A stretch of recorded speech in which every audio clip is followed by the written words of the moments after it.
In this video, I'd like to talk about the math question of the day for Saturday, June 17th, 2023. And with this problem, we need to find the derivative of this function, h of z, and derivatives are taught in a Calculus 1 class. So at this point, go ahead and pause the video, see if you can work through this on your own. And when you're ready, unpause the video and we can go through this together. Now, assuming that you have attempted the problem, let's start working through this.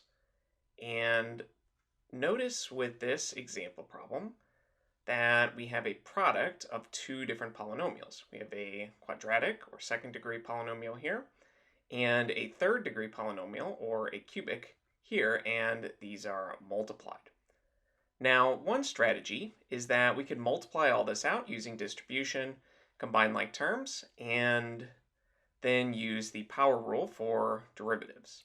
However, that tends to be a little bit tedious, since when we multiply this out, we'll have 9 different terms. But another strategy that we can use is the product rule for derivatives.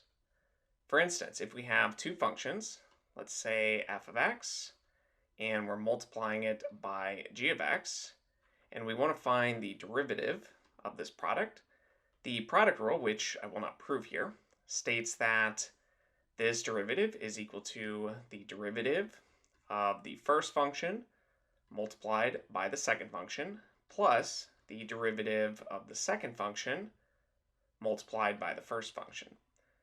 So if we assume that this is f of z and this is g of z, then we can just match up to this formula here. So let's start by finding the derivative of h of z, taking the first derivative of h with respect to z. And we want to start by finding the derivative of this first factor here, this f of z. And we'll use the power rule for that.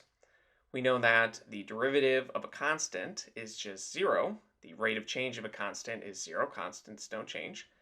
And for this linear term, we'll use the power rule. We'll bring down the 1. 1 times 2 is 2.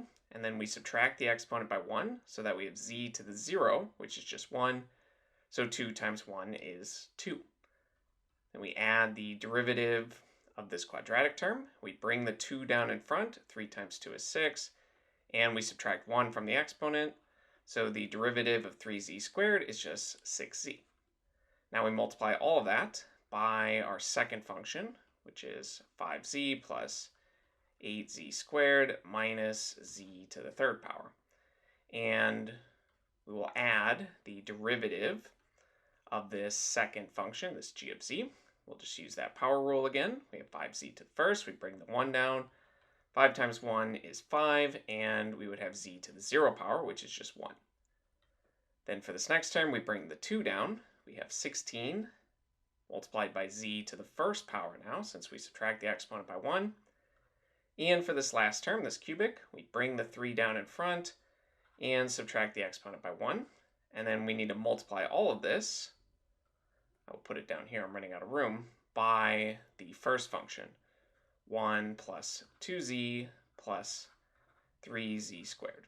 And this right here is our final answer. So this is technically the derivative of this function h of z. Now, if we want, we could also multiply everything out. And frankly, that is a bit tedious. So I will leave that as an exercise for the viewer.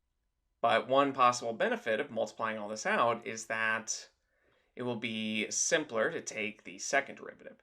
However, if we do want to take a second derivative, we could just apply the product rule here and here. We can just use it twice. So that is another valid option.